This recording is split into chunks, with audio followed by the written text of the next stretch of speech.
రాజన్న సిరిసిల్ల జిల్లా వేములవాడ రాజన్న గోశాల వ్యవహారం ఇప్పుడు హాట్ టాపిక్ గా మారింది. తిప్పాపూర్ గోశాలలో వరుసగా 5 కోడెలు మృతి చెందడం కలకలం రేపుతోంది.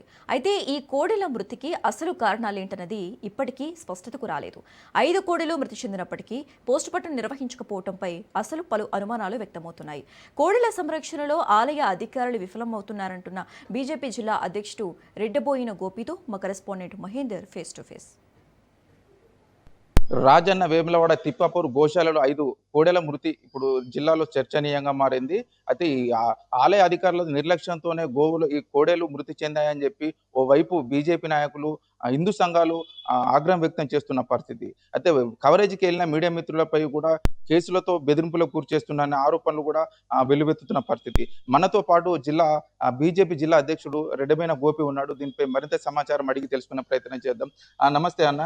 అయితే ఇప్పుడు ఇటీవల గోశాలకు సంబంధించి కోడెలు మృతి చెందాయి. అసలు ఈ అధికారుల నిర్లక్ష్యంతోనే మృతి చెందాయని చెప్పి ఆరోపణలు వ్యక్తమవుతున్న పరిస్థితి. దానిపై మీరు ఎలా స్పందిస్తారు?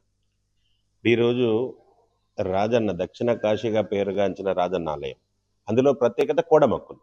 ఈ కోడమక్కులు ఎక్కడ ఉండదు దేశంలో, ఒక వేములవాడకే ప్రతిష్ట. కానీ ఇక్కడ అధికారులు ఆ విశిష్టతను దెబ్బతీస్తున్నారు. ఏదైతే కోడల మృతి అనేది ఇది ఒకటోసారి కాదు, పలుసార్లు కోడలు మృతి చెందుతూనే ఉన్నాయి. మేము ఆందోళనలు చేస్తూనే ఉన్నాం. కానీ అక్కడున్న అధికారులు పట్టించుకుంటలేరు. ఎప్పుడు మృతి చెందినా కానీ ఏదో వాచ్మెన్ స్థాయి అధికారి పైన, ఏదో గేట్ కీపర్ అధికారి పైన చర్యలు తీసుకొని కంటు తుడుపుగా చేసేస్తున్నారు తప్ప ఇక్కడ దీనికి ఎవరైతే బాధ్యులు, ఇక్కడ ఈఓ స్థాయి అధికారి పైన చర్య తీసుకుంటేనే కింది స్థాయి వాళ్ళందరూ వారిని సక్రమంగా వారు డ్యూటీ చేయగలుగుతారు.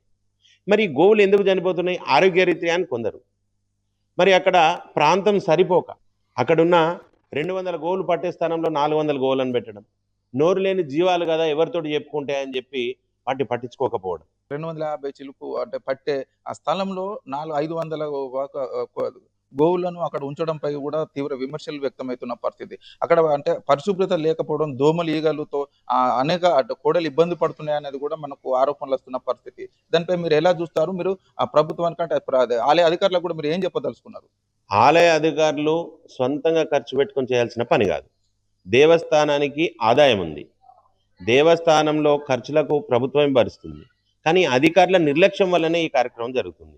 ఈరోజు మీకు ఎన్ని కోడలు వచ్చినాయి, ఎన్ని కోడలు కట్టేసిర్రు, ఆ ప్రాంతంలో ఏదైతే గోశాలలో ఎన్ని కోడలు పడతాయి, డిజిటలైజ్ చేసి మీ కళ్ళ ముంగట పెట్టుకుంటే మిగతా వాటిని ఏ ప్రాంతాలకు తరలించాలి, లేకపోతే ప్రజలకు పంపిణీ ఏ రకంగా చేయాలి అనే ప్రక్రియ చేయాలి.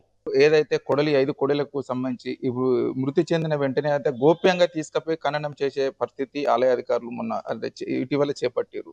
అయితే దీనిపై కూడా పలు విమర్శలు వస్తున్నాయి. అంటే ఈ గోవులకు సంబంధించి కూడా పర్యవేక్షణ లేదు, అంత సరైన వైద్యం కూడా దానికి అందడం లేదని కూడా పలు విమర్శలు వ్యక్తమవుతున్నాయి. ఆలయ ఈవో కూడా నేను ఎప్పటికప్పుడు పర్యవేక్షణ చేస్తున్నా అని చెప్పి ఆ మీడియా మధ్యమే పరిమితమైపోయిన పరిస్థితి నెలకొంది. దానిపై మీరు ఏమంటారు? ఇప్పుడు మీరు అన్నట్టు గోప్యంగా ఖననం చేసే పరిస్థితులు చాలా సందర్భాల్లో జరుగుతాం. మేము కూడా చాలా సందర్భాల్లో గొడవలు చేసినాం, దొరకబట్టినాం. వీటిని గోప్యంగా ఉండకుండా జరిగే పరిస్థితులను ఈ మీడియా వాళ్ళు తీసుకుపోయి బయటికి ప్రపంచానికి తెలియజెప్పే పరిస్థితి తీసుకొస్తే వాళ్ళని బెదిరించడం, పోలీసులు కేసులు పెడతామనడం.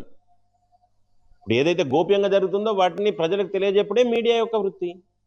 మీడియా మిత్రులు అందరూ పోయి ఈ రకమైన పరిస్థితులు ఎందుకు వస్తున్నాయి, మరి దీంట్లో ఎవరిది సరిగా పనిలో భారం లేదని చెప్పి చూపెట్టడానికి పోయిన వాళ్ళందరినీ భయభ్రాంతులకు గురి చేయడం, ఇవి యొక్క ఏకపక్ష పోకడాలకు నిదర్శనం. ఇది పాత్రికేయ మిత్రుల మీద కేసు పెడతాను బెదిరిస్తారా అండి? సమస్యలను బయటకు తీసుకొని వస్తే మీరు సక్రమంగా పనిచేయరు, వాళ్ళతోటి ప్రజలకు తెలియజేయనియరు, తెలియజేస్తే కేసులు పెడతామని బెదిరిస్తారు. మీరు ప్రధానంగా బీజేపీ తరఫున ఒక అధ్యక్షునిగా మీరు ఏం డిమాండ్ చేస్తారు? ప్రధానంగా ఈ గోవులను పరిరక్షించాలి, ఈ ఆలయం యొక్క విశిష్టతను దెబ్బతినకుండా కాపాడుకోవాలి. రాజన్నకు కోడమెక్కులు ప్రీతిప్రదం కనుక ఆ కోడలను రక్షించుకోవాల్సిన బాధ్యత మనకున్నది. దాంట్లో ఆలయ ఈవో స్థాయి అధికారులు కానీ, స్థానిక శాసనసభ్యులు కానీ ఏదో మిత్రులు చెప్పి పాత్రికేయ మిత్రులు బయటకు తీసుకొచ్చింది చెప్పగానే అయ్యో నేను పరిశీలిస్తా, 40 ఎకరాలు తీసుకొని వస్తా, అది తీసుకొని వస్తా, ఇది తీసుకొని వస్తా అని కాదు. నువ్వేం చేస్తున్నారు ప్రజలందరూ గమనిస్తున్నారు. ఉంటే మాత్రం భారతీయ జనతా పార్టీ తప్పకుండా పోరాటం చేస్తుంది. రాజన్న కోడెలకు సంబంధించిన ఈ మృతుల వ్యవహారము రాజన్న సిరిసిల్ల ఆలయానికి సంబంధించి అయితే ఆలయ ఈవో రమాదేవి అంటే ఈ పర్యవేక్షణ లేదని చెప్పి ఓ వైపు అయితే మనకు స్పష్టంగా అర్థమవుతున్న పరిస్థితి. మీడియా కవరేజ్కి వెళ్ళిన మీడియా మిత్రులను కూడా బెదిరింపులకు గురి చేస్తున్నారని చెప్పి ఆరోపణలు కూడా వెలువెత్తుతున్న పరిస్థితి. అయితే ఆలయ ఈవో తీరు మార్చుకొని ఏదైతే ఈ గోవులకు సంబంధించిన పరిరక్షణ కోసం ఆమె చర్యలు చేపట్టాలని చెప్పి కూడా ఇటు హిందూ సంఘాలు బీజేపీ నాయకులు కూడా డిమాండ్ చేస్తున్న పరిస్థితి. కెమెరామెన్ శ్రీనివాసరెడ్డితో మహేందర్, రాజన్న సిరిసిల్ల జిల్లా.